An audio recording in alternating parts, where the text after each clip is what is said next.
Hi, today is July 2nd, 2023, and here are my poems for the day. The first one is poem number 1069 for the year, Progress.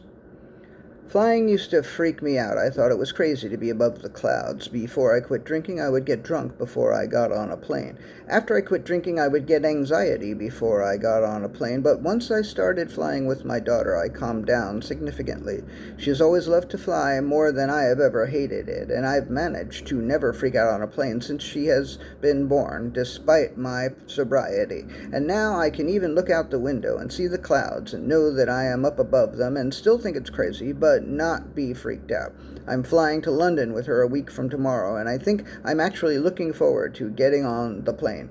That's what I call progress. Poem number 1070, Bad Track Record.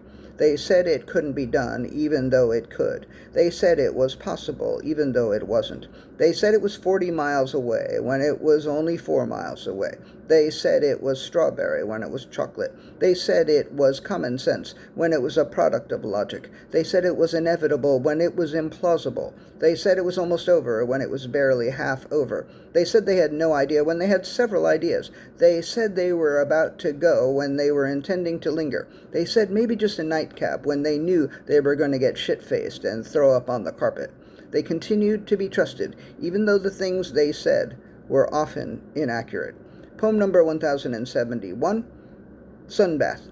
The sun enveloped the entire city in its brightness. Everyone and everything was exposed. Everything and everyone disrobed. The sun bathed the entire city in its light. Poem number 1072, The Drop. Just one more drop, and the cup would be full. But the drop hovered over and did not drop. There was patience and dedication and anticipation. There was intensity and tension and attention. The drop stayed in the spotlight as long as it could. Then the drop dropped into the cup and became one with the rest of the liquid. And then another drop appeared. Poem number 1073, The Game. The game felt like a sucker and was tired of being played. The game was tired of sitting on the shelf for weeks on end and only taken down when someone wanted to play. The game had a lot of depth and weight. The game had dreams and aspirations. The game had things to say, places to go, people to see. But the game was always either boxed up or being used. At first, the game liked being fun, but the game had gotten fed up with being entertaining. The game dreamed of being thrown away and set free. It probably would have helped if the game could have learned to play itself, but the game was complicated and convoluted and difficult. The game was lucky that it was ever played, but the game didn't see it that way. The game had no game because it spent so much time trying to game the system. The game had the potential to be a fuckload of fun, but instead the game sat glumly on the shelf, full of resentment, feeling sorry for itself. In order for the game's situation to improve, the game had to make a move. If the game would change, its attitude would be a game changer. Game upon the shelf, it's all up to you. I wonder what in the world you're going to do. Poem number 1074, The Deed. Once the deed was done, there was nothing to be done. Time was not going to go backwards. The toothpaste was not going to go back into the tube. Once the deed was done, it couldn't be undone, and everyone knew this before the deed was even begun. This was no time for regrets or second-guessing or a Monday morning quarterbacking. It was time to move forward and accept the consequences of the deed having been done, whatever those consequences might be. The future is uncertain, but the matter is settled. The deed is done, so let's bury the hatchet and bury the dead and move on. And the last poem of the day, poem number 1075, The Bear.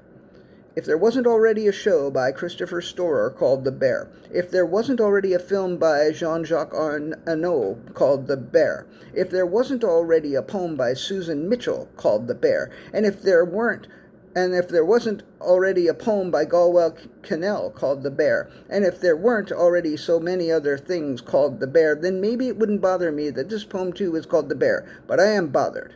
I am bothered by the bear. I'm going to try that one more time. Poem number 1075, the last poem of the day. Poem number 1075, The Bear. If there wasn't already... Try it one more time. The last poem of the day, poem number 1075, The Bear.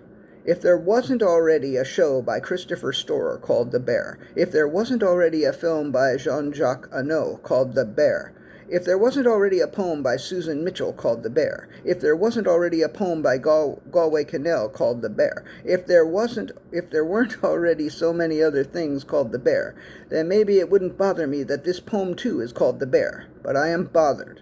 I am bothered by the bear. Clearly I'm bothered. I tried 3 times and I couldn't get that poem right.